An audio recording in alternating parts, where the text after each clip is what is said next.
As list of national measures being taken, and residents can see that we're doing what we can. We know full well that Labour would not even dream of cutting council tax. Tax and spend will forever be their mantra. Take a look at neighbouring councils, Mr Mayor, run by Labour. Reluctantly freezing council tax thanks to assistance from central government. Labour councils are increasing social rents more than Barnet, and Labour councils are setting lower council tax discounts for those who benefit. Labour claim to be the champion of the poor, but how can they say that when their councils are increasing social rents above the rate of inflation? Yes. How can they claim such a thing when the council tax discounts they're offering are less? Yes. There is such a thing as compassionate conservatism, Mr Mayor, and you only have to compare us to our neighbours to see that. The people of Barnet can rest assured this Conservative Council is on their side, and they, without a doubt, will be worse off under Labour. Labour's record nationally in neighbouring boroughs and on this council is quite simply deplorable. They criticise this administration's record on affordable housing, knowing full well it's a London-wide issue and that they didn't build any social housing when they were in control of this council. This council is not just trying to help with the cost of living, but with the cost of housing too. I've already mentioned social rents, Mr Mayor, but this borough also has ambitious plans for regeneration, and we've almost finished building some new council houses. Regeneration is a long-term strategy and has stalled due to the recession, but as I said earlier, no arm of the state can fully protect schemes from the impact of an economic downturn. We strive to keep the schemes alive, and we're edging closer to building exciting, innovative, thriving communities in the west of the borough. Mr Mayor, I am proud to table this administration motion, which reinforces this council's aim to minimise the cost of local government in good times and bad, to deliver quality local services, and to help our residents in a responsible, fair manner. Thank you. All done.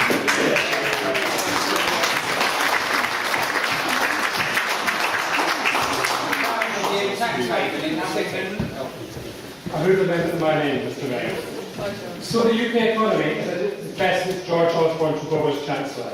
Of course, we should welcome any positive news from a man who's missed practically every economic target he's ever set. But what a wasted 4 years. Slash and burn austerity does not work.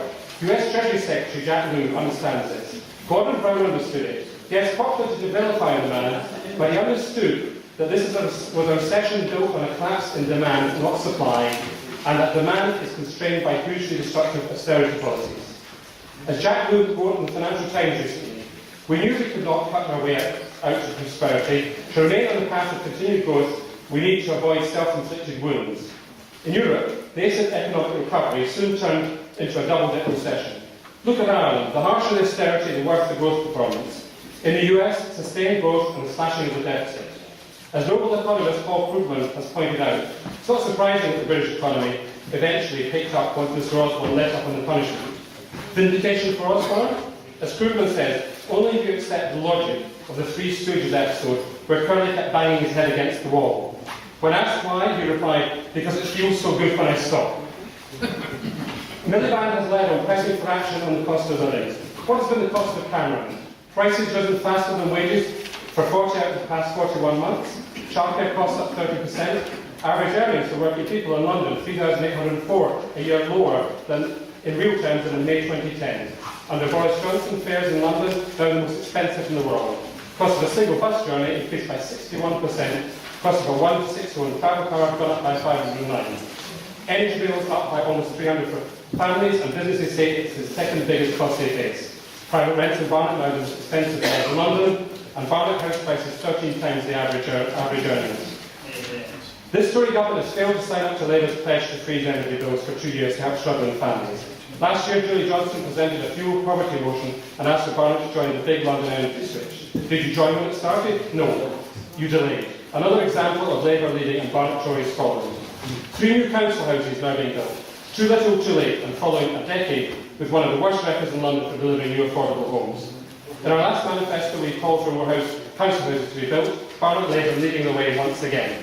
We know council babies do. People who cannot afford to live in Barnet should not expect to live here. Will you commit to not moving to Boris's unaffordable 80% of market rent model? Barnet Labour has always accepted council tax constraint. The proposed council tax cut represents less than £14 a year for the average household. This will not help people cope with rising housing, childcare, energy and transport costs. The message is clear. Labour as a party is on your side on the cost of living. I move the amendment I made.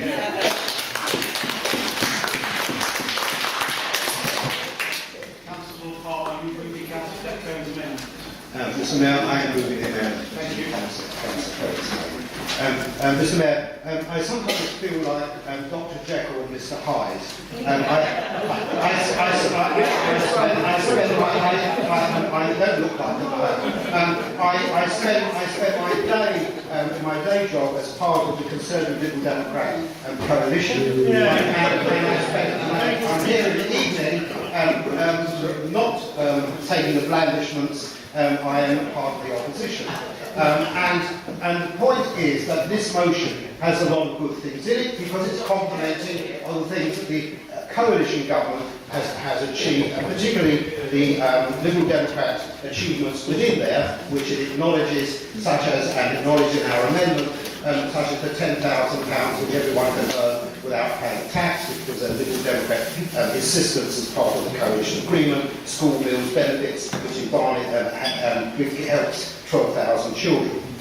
Where we disagree on, and that is the purpose of the amendment, is that the motion takes pride in that paragraph of reducing council tax by 1%, which is about 21 pence a week for each bandy council taxpayer.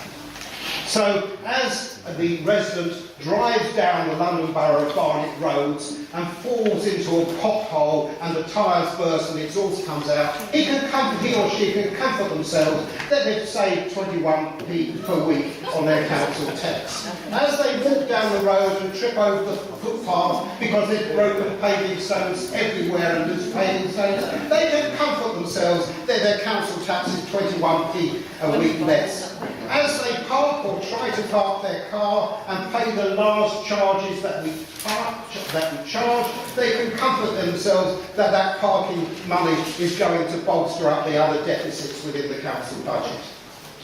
On parks, which are generally run down, and in order to manage them, they have to be self-run. On libraries, which there aren't enough books, and there's confusion in the new refuse collection. You know, there's all these compliments about the refuse collection, but it takes no clothing, it takes no shoes, and indeed, when I watched them empty my grey bin this last week, they took the bag out and left 3/4 of the stuff in the bag. In the bin, the actual way the system is run is diabolical. It may be good in principle, but the way it's run is diabolical. The leader of the council talked about running a tight ship. I suggest it's sinking fast.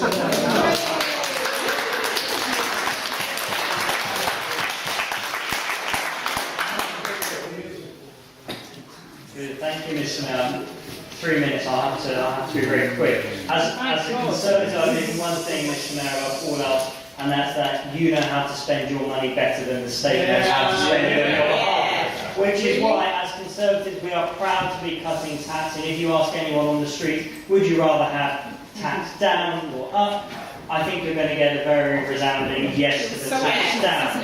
That's because, Mr. Mayor, we believe in providing services that people need as opposed to the services that the union bosses tell Labour that they should be paying their union members to provide to residents. So when it comes to looking after Barnet residents, we are the people who are on the side of the residents, Labour are on the side of the union. It's always been that way and it always will be, Mr. Mayor. So let's talk about affordable homes, because I know Labour like to talk a lot about affordable homes, yet not deliver anything. When it comes to affordability, Mr. Mayor, we delivered over 200 affordable homes last year. We are building our own council homes for the first time as a Conservative authority, more than any that the previous Labour administration built. And even though this year it's only 3 that we started this year, Mr. Mayor, if this was a football match, I think 3-0 would be a fairly resounding win. So I'm very pleased with that, Mr. Mayor. In addition to which, we are going to pre-planning for affordable homes that this council will be building in Mill Hill as well. So we are building homes that people want in areas they want to live in and not at an exorbitant expense to the taxpayer. If Labour have any ideas as to where we can build more affordable housing which generates a return to the taxpayer, then as always, I will reiterate my open request to Councillor Johnson before she leaves for good. Where will it be? How will it be funded? Tell me, and we will look into it. Yes. Now, basic economics, Mr. Mayor. The more you increase supply, the greater you control the increase in prices. So why is it when Labour are talking about the fact that they want to stop prices going up, they repeatedly oppose every single new build scheme there is? 1,500 new homes in West Hendon, they oppose. All the infrastructure improvements that come with it, they oppose. They say one thing we hear, Mr. Mayor, but it is tragic. Now, a little game for us. So we've got 30 seconds left, members. What's the rent rise in Barnet? 2.5% for social tenants. Was it higher or lower in Brent? Higher. Was it higher or lower in Enfield? Higher. Was it higher or lower in Haringey? Higher. Was it higher or lower in Harrow when they were in control? Was it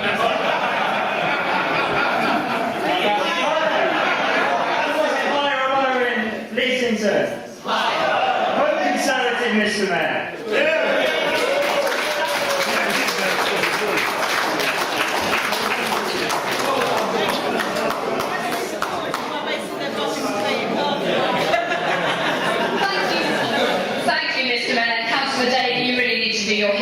Doing more history. Perhaps you should ask your colleagues why they failed to build houses on those stalled regeneration projects over the past 10 years, because that is where the failure lies. You should think back, you would think from the way the Conservative motion is worded that the Barnet Tories have never hiked up parking charges by 300%, that they have not agreed with the enormous hikes in public transport fares that have been introduced by the Conservative Mayor Boris Johnson, and that they did not agree with the terrible bedroom tax that has been imposed on those who need support. None of these things could be considered helping people with the cost of living. And when we compare each of these things with the so-called help that the administration is offering, you can immediately see that the help, however well-intentioned, is not going to address the cost of living crisis that people are facing. Prices are rising almost twice as fast as wages, and in London alone, the average worker has seen their annual wages plummet by £3,000 in real terms under this Conservative government. At the same time, rents in Barnet are the most expensive in outer London. Childcare has gone up by 30% since 2010, and because energy prices have rocketed, many people are actually having to make a choice between heating their home and eating. Stronger leadership is needed on this issue, but when you look for it, you don't see it from the Tory benches. Councillor Thomas trumpets the Council's involvement in things like the big energy switch, but the truth is the Conservative administration had to be dragged into joining the scheme in the first place. If the Tories are really determined to help people by allowing them to keep more money in their pockets, they should be more assiduous in repaying those who were unlawfully charged 150% more for their parking permits, but we know from the question tonight that there are hundreds still waiting. It's an absolute travesty, and let's be serious. The 3 councillor parking permits that the Tories have awarded themselves are worth significantly more than 27p per week. Council tax discounts that residents are being offered. And unless the Tories scrap this permit they give themselves, residents could be forgiven for thinking that they're helping themselves rather than helping residents. Labour can be reassured that we should be pledging a fair set of parking policies for Barnet. Councillor Cornelius, you quoted from the residents' perception survey earlier, rather selectively, though you did recognise there was data, unlike Councillor Dean Cohen. The reality is that half of residents don't think people like the council doesn't do enough for people like them. That's up 9% since 2010, and that, Councillor Cornelius, is a damning indictment of your administration. If this administration is serious about helping people with the cost of living, they should build more affordable homes, support Labour's pledge to extend free childcare, support Labour's pledge to freeze energy bills, and they should campaign against the outrageous fares increases. But they won't, because they have no shame, as the 3 councillor parking permits shows, and they will be judged on this in May for failing to put the community first. Thank you.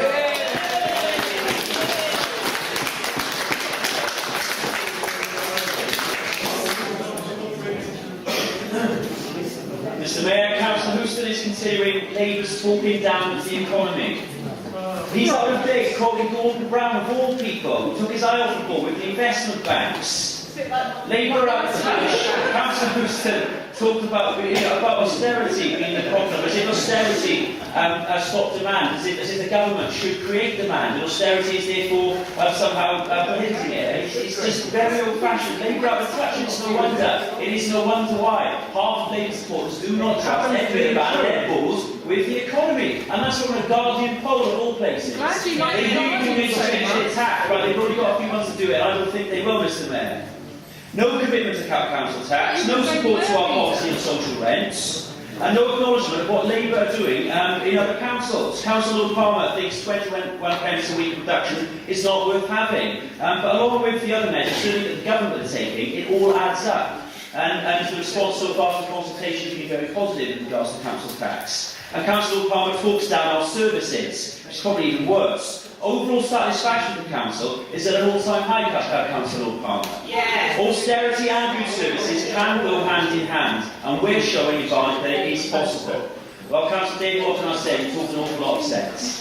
Councillor Moore mentioned parking and the so-called bedroom tax, but something has to give, Mr. Mayor. Yes, we've cut benefits, but when benefits are unfair, out of control, encouraging dependency, causing resentment against hard-working people, fueling rent rises, and quite frankly, too generous, then they need to be cut. It's as simple as that. Mr. Mayor, I've dismissed the amendments and urge Council to vote for my motion. Thank you.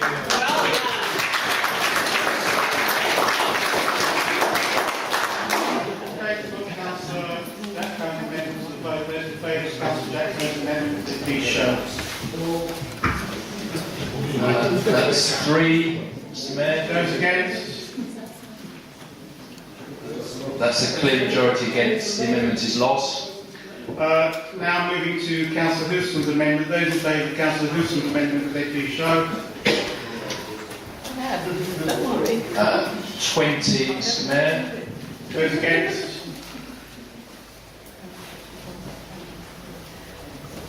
37, Mr. Mayor. It's lost. It's lost. So do we take a vote now on the substantive administration item? There's no amendment. Those, I'm going to take a vote on the substantive administration item. Those in favour, please show. 37, Mr. Mayor. Those against? 1. 1, Mr. Mayor. Motion